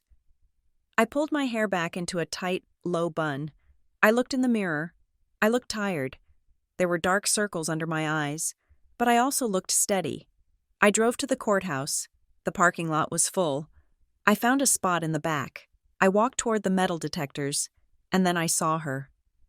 Carla was standing near the entrance. She was wearing a white dress, trying to look innocent, angelic. She was surrounded by 3 women I didn't recognize. Her squad. She was laughing. She was holding a Starbucks cup, looking like she was at a brunch waiting for a table, not at a courthouse about to sue her sister. She saw me. Her smile faltered for a fraction of a second, then brightened into something brittle and sharp. She waved, a tiny mocking wave. I didn't wave back. I adjusted the grip on my binder. I walked past her, my eyes fixed on the security checkpoint. "Hey, freeloader!" one of her friends whispered loudly as I passed. I didn't stop. I didn't flinch. I walked through the metal detector. I picked up my bag. I picked up my binder. I walked toward courtroom 4B. I was ready. I pushed open the heavy wooden doors. The air inside was cool and smelled of old wood and justice. Mr. Henderson was already there, sitting at the defense table. He looked up and nodded. "Ready?" he asked. "Ready," I said. I sat down. I opened the binder to the first page. The email from the county clerk. Accepted for recording. I took a deep breath. "All rise," the bailiff called out. The judge walked in. The play was over. The trial had begun. The air in the hallway of the municipal courthouse smelled of floor wax and stale anxiety. It was 8:45 in the morning. The fluorescent lights hummed with a low, headache-inducing buzz. I sat on a wooden bench outside courtroom 4B, my hands resting on the cover of the 3-inch black binder. I ran my thumb over the label I had printed the night before. Defense Exhibits, Bryant. Beside me sat Emily. She had taken the day off from her grad school classes to be here. She hadn't said much since we arrived, just handed me a travel mug of tea and sat close enough that our shoulders touched. Her presence was a silent anchor in a world that felt like it was drifting out to sea. Mr. Henderson stood near the wall, checking his watch. He looked bored, which I found strangely comforting. To him, this was just a Tuesday. To me, it was the end of a lifetime. Then, the elevator doors at the end of the hall slid open. Carla stepped out. She was not dressed for a legal battle. She was dressed for a brunch. She wore a white eyelet dress that I recognized. I had bought it for her 3 birthdays ago. Her hair was blown out in loose, bouncy waves. She was wearing oversized sunglasses, which she removed with a flourish as she stepped into the hallway. She wasn't alone. Flanking her were 2 women from her neighborhood, the kind of friends who commented, "You go mama," on her posts, but likely didn't know her mortgage was $9,000 in arrears. Carla spotted me immediately. Her face did not register shame. It did not register fear. It registered a bright, manic confidence. She flashed a smile at her friends, whispered something that made them giggle, and then walked toward the courtroom door like she was walking a red carpet. She paused as she passed our bench. She didn't look at me. She looked at Emily. "Traitor," she whispered. It was low, venomous, and quick. Emily stiffened beside me. But she didn't look down. She looked Carla right in the eye and said nothing. Carla scoffed, flipped her hair over her shoulder, and breezed into the courtroom. I felt a cold knot in my stomach. She truly believed she was going to win.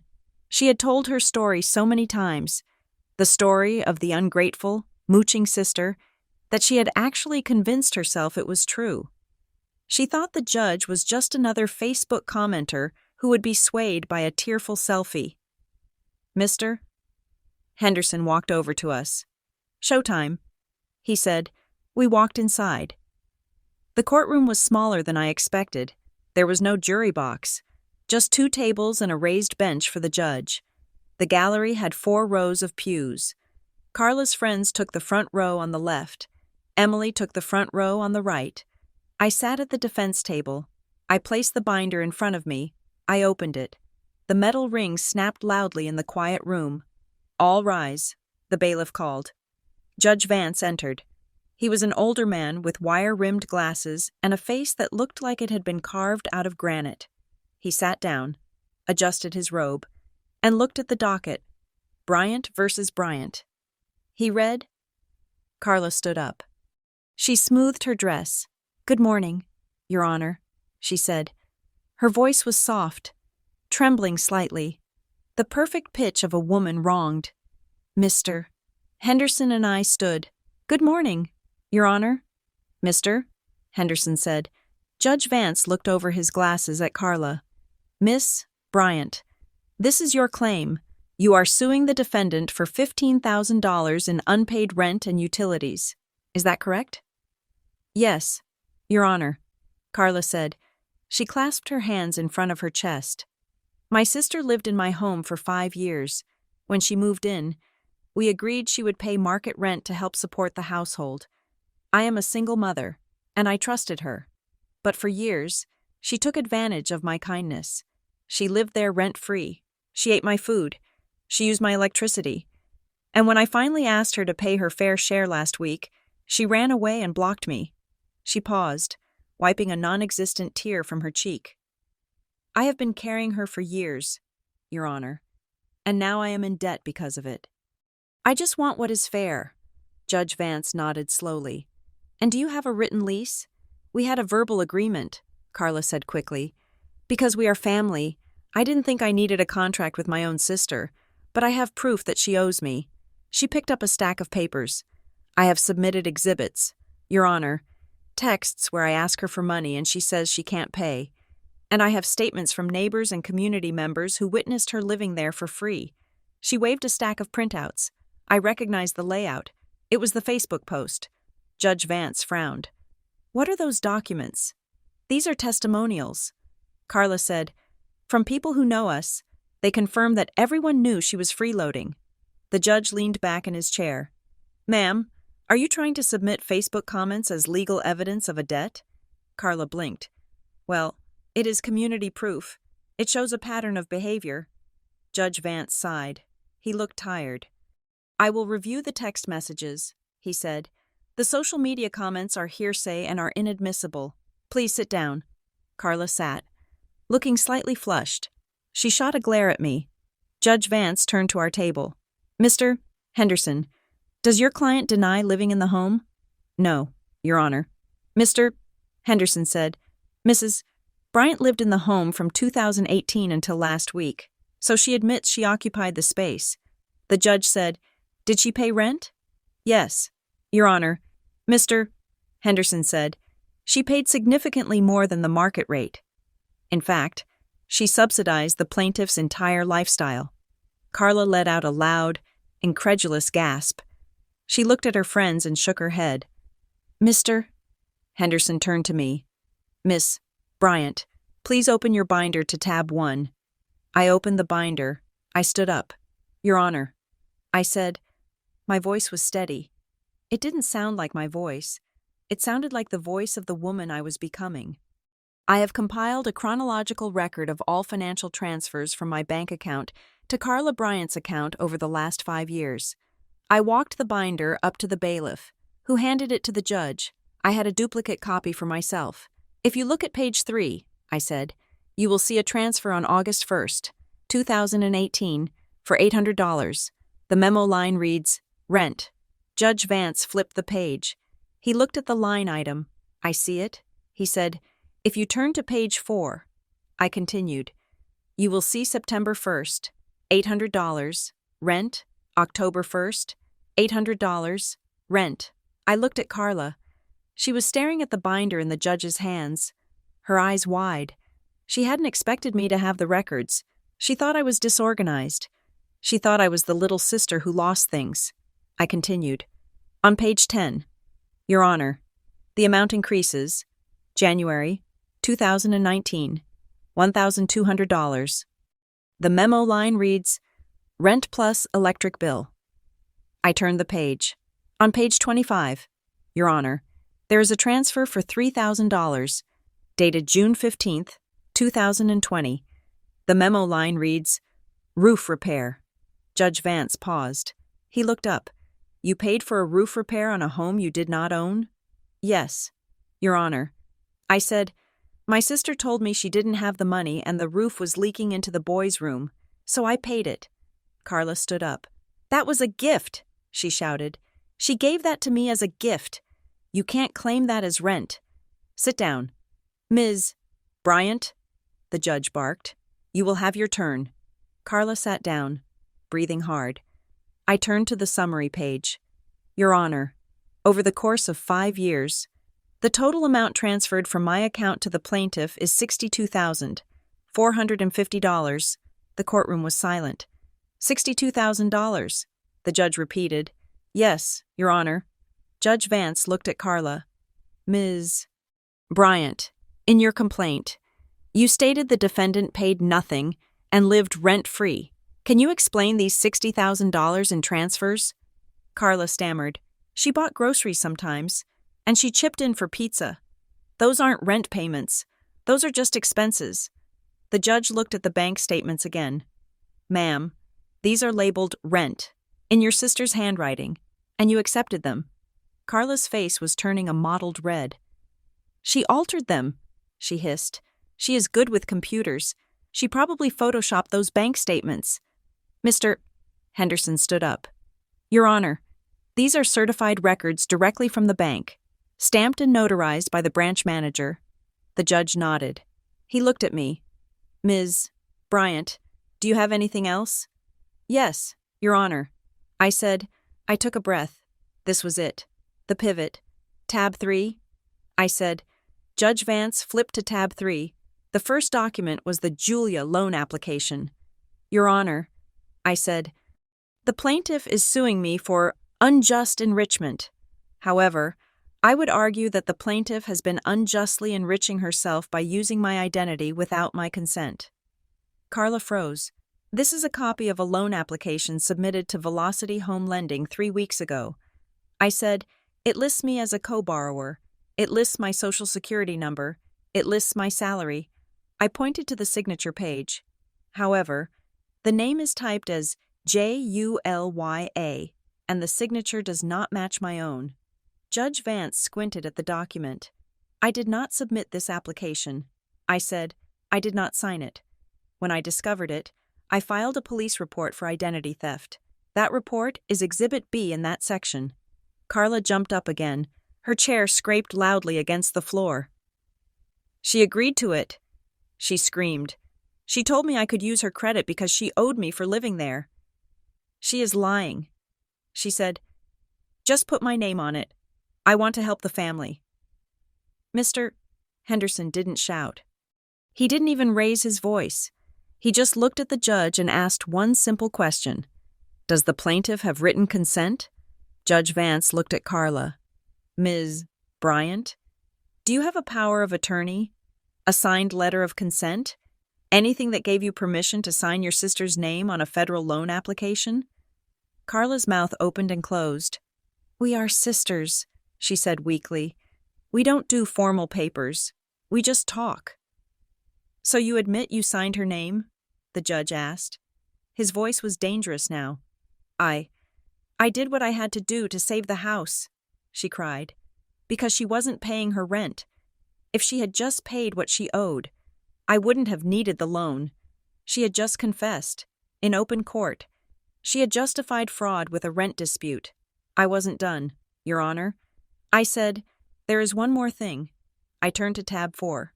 The quitclaim deed. This document was recorded in 2021. I said, it purports to transfer my ownership interest in the home to my sister. It was notarized by a Mr. Mark Stevens on October 4th, 2021. I pointed to the next page in the binder.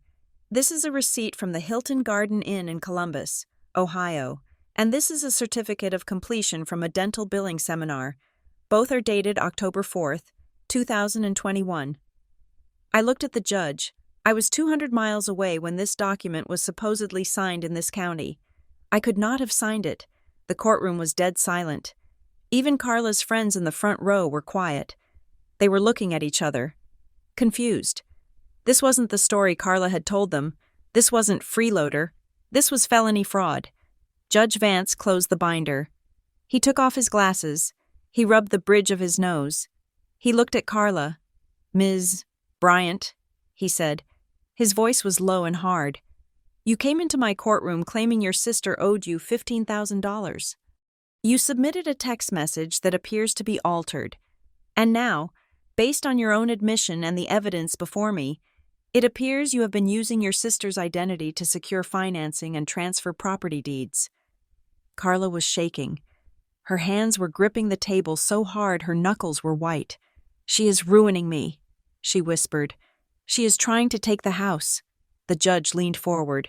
The rent claim is dismissed with prejudice, he said. There is absolutely no evidence that the defendant owes you a dime. In fact, the evidence suggests she has significantly overpaid. He picked up the binder. Furthermore, he said, I am ordering the court clerk to forward the transcript of this hearing and these exhibits to the district attorney's office for review regarding potential perjury and fraud." Carla let out a sound like a wounded animal. "You can't do that," she shrieked. "It is a family matter." "It is a legal matter now," Judge Vance said. "Case dismissed." He banged the gavel. The sound rang through the room like a gunshot. I sat there for a moment. I didn't cheer. I didn't smile. I just felt a massive, crushing weight lift off my shoulders. It drifted up toward the ceiling and dissolved. "Mr." Henderson touched my arm. "Well done." "Julia," he said. I stood up. I picked up my binder. I turned to look at Emily. She was beaming. She gave me a double thumbs up. I walked toward the aisle. Carla was standing there. Her friends had stepped back, creating a small circle of isolation around her. Her face was streaked with mascara. The confident, smiling woman from the hallway was gone.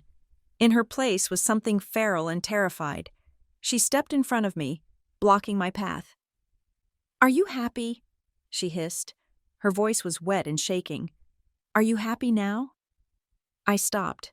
I looked at her. I didn't feel the anger I thought I would. I didn't feel the need to scream at her. I just felt tired and clear. "You ruined everything," she spat. "They are going to investigate me. The bank is going to pull the loan. I am going to lose the house. Julia, I am going to lose everything because you couldn't just keep your mouth shut and help your family." For a split second, the old guilt flared. The conditioning of 30 years. I am the big sister. I am the protector. If she falls, it is my fault. I looked at her tear-stained face. I saw the fear in her eyes. But then I remembered the freeloader post. I remembered the Julia signature. I remembered the years of gaslighting, of being told I was worthless while she spent my money. She wasn't asking for forgiveness. She was blaming me for the consequences of her own crimes. I shifted the binder to my other arm. "I didn't ruin anything, Carla," I said. My voice was quiet, but it carried in the empty courtroom. "You did this. You spent the money. You forged the signatures. You filed the lawsuit." She glared at me, her lip trembling. "But we are sisters," she wailed. "You are supposed to help me." I looked her in the eye. "I am not your bank account," I said, "and I am not your safety net." I took a step forward. "Stop posting about me," I said. "Stop using my name. And if you lose the house, do not call me. Call a professional." I walked past her. She screamed something after me. "You are dead to me." But the words sounded far away, like they were coming from a television in another room. I pushed open the double doors and walked out into the hallway. Emily was waiting for me. She didn't say anything. She just hugged me. It was a fierce, solid hug. We walked out of the courthouse together. The sun was shining. It was a bright, blinding Tuesday. The air smelled of exhaust and blossoming trees. I walked to my car. I put the binder in the trunk. I stood there for a moment, looking at the courthouse. I had lost my sister. I knew that. The bridge was burned, and the ashes were scattered. But as I got into my car and turned the key, I realized what I had found. I checked my face in the rearview mirror. The dark circles were still there, but the fear was gone. I put the car in gear and drove away. I didn't know where I was going to go for lunch. I didn't know what I was going to do with the rest of my life. But for the first time in 32 years, the destination was entirely up to me. Thank you so much for listening to this story. It was a journey into the dark side of family dynamics, and I hope Julia's strength resonated with you. I would love to know where you are listening from today. Please leave a comment below with your country or city. It is always amazing to see how far these stories travel. If you enjoyed this story and want to hear more tales of betrayal, justice, and dramatic reversals, please make sure to subscribe to Revenge Stories. And finally, I want to hear your thoughts. Do you think Julia did the right thing by taking her sister to court? Or should family matters always stay private, no matter what? Share your opinion in the comments in English. I read every single one. Until next time.